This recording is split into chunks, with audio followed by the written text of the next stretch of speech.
Hello there everybody, and welcome to some RPG horror stories with DnD Doge. In today's episode, we have a tale about a player that demands something be in a game that nobody else wants. A story about a player that becomes a murder hobo at the flip of a switch, and much more. But with the subject matter of some of today's stories, I think we're going to need some bardic inspiration from none other than Lucky, the like and comment kitty. Lucky.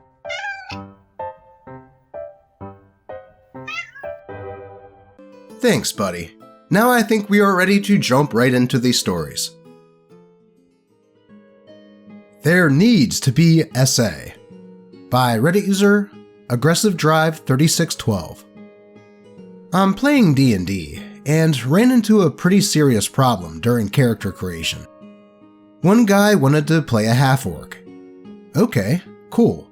Though his backstory was really heavy, outright mentioning multiple times that the character was a child of rape.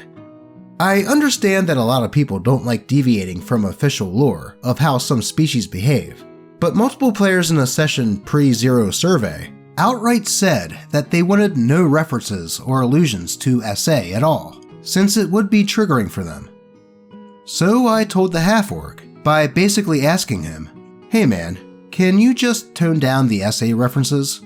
Not everyone's going to be cool with hearing it referenced so much." But he did not like that. "What do you mean people won't like it? Orcs are all rapists. That's literally the lore for where half-orcs come from. If you don't want it in the game for some snowflakes, then just ban half-orcs entirely." Anyways, he left the game after I put my foot down that hard limits are hard limits, and I won't betray the other player's trust like that. We got to play, but it was still a baffling experience that I thought I'd share. Jesus, why the hell was this dude so adamant about these themes being in the game? Even if that is the official lore of half-orcs, which I'm not entirely sure about, that doesn't mean it has to be in the game. Props to OP for putting his foot down and rejecting that idea. And thankfully, that player decided to leave by himself. Though I wouldn't have even given him the option, as he would have just been booted after throwing that fit. Let's move on. Problem Player meets Whirlwind of Fists by Reddit user Argyle Ghoul. This happened some time ago when I was first learning Dungeons and Dragons. My friend had run Lost Mines for us and wanted to start an official campaign with characters that weren't pre-generated. Things were going pretty well at first. We had a good group, and even though none of us knew the rules very well, every session was fun and full of laughter. We played weekly at our local game store, and started meeting other players and dungeon masters. Q Rain, a player who was looking for a group. The store owner was nice enough to caution the dungeon master privately that Rain had been kicked out of several groups in the past, though he wasn't privy to the exact reason why. My DM decided to give him a chance since we were building our group up, and he seemed pretty cool at first. He rolled up a character which was an anthropomorphic otter. Guardians of the Galaxy was pretty fresh at the time, so we were cool with a rocket sort of character. He would even ride around on my monk's character's shoulders, and we would set up combos together. All in all, it was really fun, and it didn't make sense why he had been kicked from other tables. Though this only lasted for about 4 or 5 sessions. The dungeon master arranged a quest involving investigating a greenhouse, in which each of the greenhouse rooms was some sort of simple puzzle. We had fought with some scarecrows and treants, and made friends with a satyr. The encounters were really fun. After solving some puzzles, doing roleplay, and a little bit of combat, we found ourselves in a room which had a large pond with a massive koi swimming in it. There was some sort of talk to the fish business, but we never actually got to the puzzle, because as we approached the pond, Rain suddenly said, "I attack Thelanus," my monk. None of us had any experience handling this sort of thing, and to the DM's credit, he did ask me what I thought of the situation before letting anything play out. I hadn't spent many resources, and I figured I could probably rely on my teammates to back me up if things went south. So I said, What do you attack me with?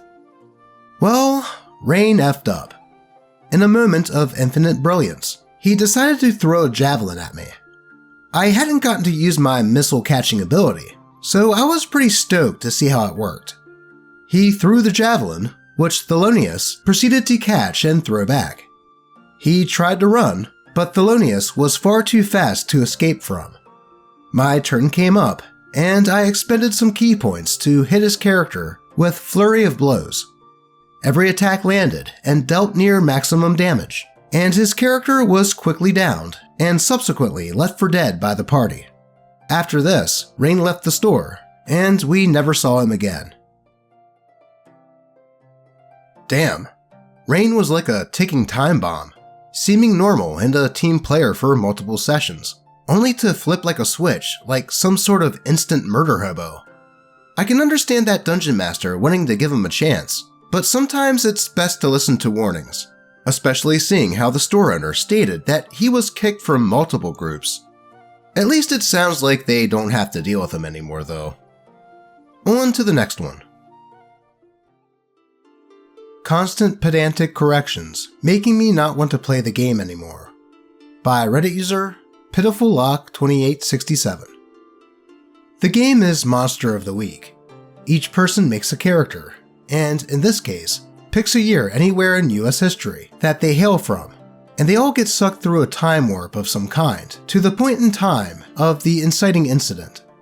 The oldest character chosen was another player from the 1920s, mine from the 1930s, one from the 1980s, one from the 90s, and another from 2016.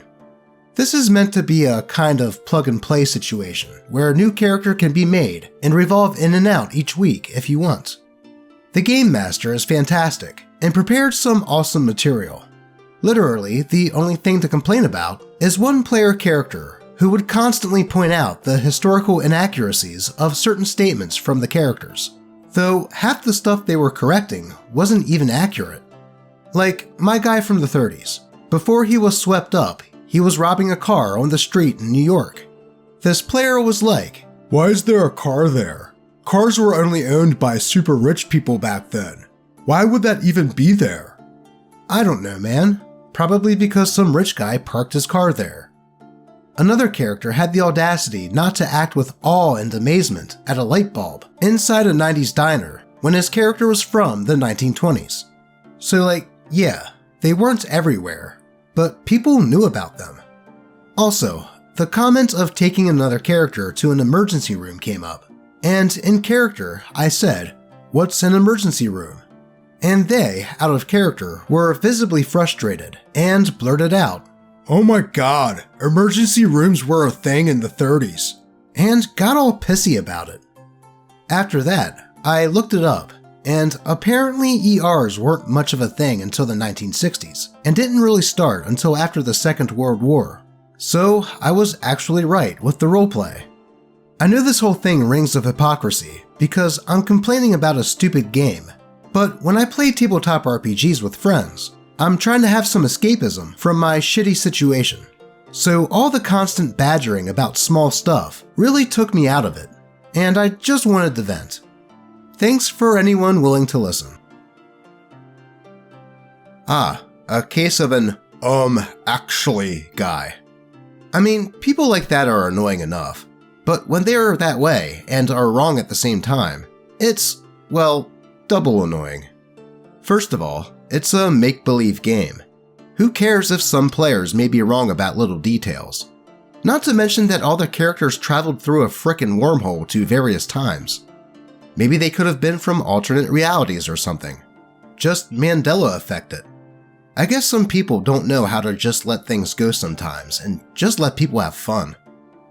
Let's move on. Player is upset that I refuse to seduce someone and gets me kicked out of the party. By Reddit user Grand Larceny King. I've been a DM for a long time, and recently had an idea for a character concept that I really wanted to play. Thus, I looked for an online game to join, as my D&D friends aren't really interested in DMing, as I'm their forever DM. So I turned to the internet. I found an interesting advertisement for a game and applied, and eventually got chosen to play. Now, I wanted to play a bard, as that is my favorite class. I don't get many chances to play, so when I do something to enjoy myself. However, the seductive bard trope makes my skin crawl. I mean, it is fine if you want to play it that way. It's just not my playstyle. My character was supposed to be a charismatic bard who would deal with situations through trickery and manipulation. There are a ton of ways someone can go about problems in D&D, and I really liked that idea. Session 0 was alright. People spoke, and the DM set a few ground rules. They were fine, and I didn't really see any problem with them. The first session comes about, and our group is already adventuring together for a few weeks. The group is comprised of a fighter, a rogue, a sorcerer, a druid, and me, the bard. We started the session, and were told that we needed to acquire an item that was in the possession of a noble in town. Sure, there was absolutely no problem with that. We decided to gather information, and we learned that the guards usually go to a tavern to unwind after a day of work. We went towards that tavern, and as we did, find a lone guard drinking. We sat at another table and started to plan our approach.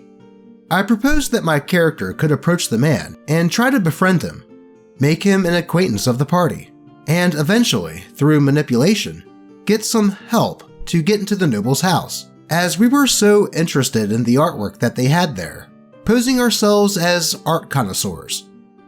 Well, the sorcerer didn't like that plan, and said, and I quote, "Nah, just seduce him, and you can distract him in his room while we steal the item."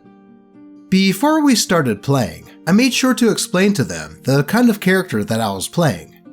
This wasn't something that I wanted, or something I was comfortable doing.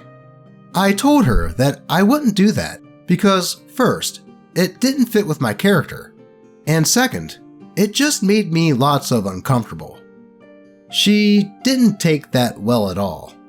She started to cuss under her breath. We could hear her through the mic. That I was the most useless bard there ever was. I was supposed to do only one thing, and couldn't even do that right. Well, the DM ended the session there, which was a relief to be honest. And now, our next session was supposed to be tomorrow. He sent me a private message, apologizing, but he said it was best if I didn't continue in the campaign. Apparently, the sorcerer had been texting him non-stop, as they're in real-life friends, and the other party members as well, about me. And he thought it was going to be a problem down the road. So instead of trying his luck, it was best to just let me go. Honestly, I felt relieved more than anything. This was supposed to be a happy, fun time for me, and the very first session was extremely uncomfortable. It really sucks, but I don't really think I'll be able to find a game to play my bard in. Regardless, I wish you all the best day. Cheers, folks, and may your luck be better than mine. Man, that really sucks. I understand that the bard class does have that connotation around it due to memes and such, but not all bards need to be played that way. In fact, if that was the case, that class would get stale very quickly. Sorcerer was definitely in the wrong here, and the DM should have confronted that player instead of kicking OP. But it sounds like nepotism went out in this case, as they knew each other in real life. Here's hoping that OP eventually found a game to be a player in, and played the bard that they deserved to be able to play. On to the next one. The DM and a player turned our campaign into porn. By Reddit user, MyMiami. This happened in high school. Me and 3 other guys decided to start playing D&D. The DM also asked 2 girls in our class if they wanted to play, and they said that they were interested. So, for about a month or 2, everything was going right. But then the DM and one of the girls started dating. The next session we had after they were together, the DM introduced an NPC, a female mercenary, and out of nowhere, he and his girlfriend started flirting. Every session from then on, both of them had to describe how their characters would make out and what else they would do.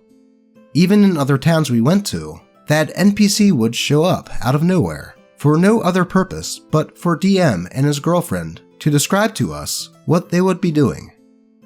The other girl left the table after the second session since this kept happening, and the rest of us had an argument over this where we asked both of them to stop. The DM started arguing back while his girlfriend started crying. Me and the other 2 guys started our own game instead. We asked the other girl if she wanted to join, but she said she was done with D&D for life now. She had only been playing because her friend was coming, and now the DM and his girlfriend talked to no one else but each other. A few months later, both of them also had a really bad breakup, and they even physically hit each other. The ex-DM was suspended after that. Well, it certainly does sound like that game became nothing more than a way for the DM and his new girlfriend to flirt with each other. I mean, have you ever been around 2 people that are in a new relationship, and that new relationship excitement is so overbearing that they are just a chore to be around? Now, imagine that in a D&D context, and in high school. That game was doomed the moment that the DM and that player started dating. And by the sounds of it, that NRE didn't have a long shelf life. Anyways, let's move on. And, as it's Friday, it's time to cap off this week of cringe with a D&D glory story. Orbital Strike Tiara. Submitted to the DnD Doge subreddit by Reddit user PH Graves. I run a high magic 5th edition campaign with ready access to magic items. I generate a bunch of magic items to be found when the party visits major cities. Some of these are rather useful to adventurers, while others are not. Case in point, a silver tiara that turns the wearer and all of their equipment into an iron statue for 1 minute. You cannot see, hear, or interact in any way, nor can you end the effect early, and it functions once per long rest as a bonus action. The party's half-orc fighter, with gold burning a hole in his pocket, buys it and wears it constantly.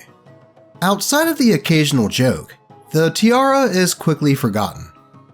Several months later, the party is exploring an underground temple, and, in a massive chamber, triggers a reverse gravity trap. The fighter made a dex save and managed to hold on to the now ceiling. The rest of the party falls 80 feet and is attacked by a fiendish giant scorpion. On his turn, the fighter asks to make an athletics check to aim his fall onto the scorpion. Expecting a cinematic death from above greatsword attack, I set a high DC and let him roll. He succeeds and simply says, "I trigger the tiara." There is a delay as we figure out the volume of an adult half-orc and the weight of that much iron. I have the player roll a champion's RPG amount of dice, and, shedding a tear for my planned mini-boss fight, declare the scorpion smoothed. 2 years later, as the campaign winds down, he has never used the tiara since, and frankly, he doesn't need to.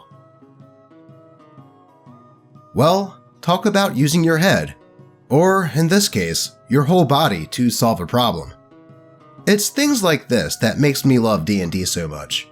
A player getting what is essentially a joke item, but coming up with a super creative way in a dire situation to put it to use in an extraordinary fashion.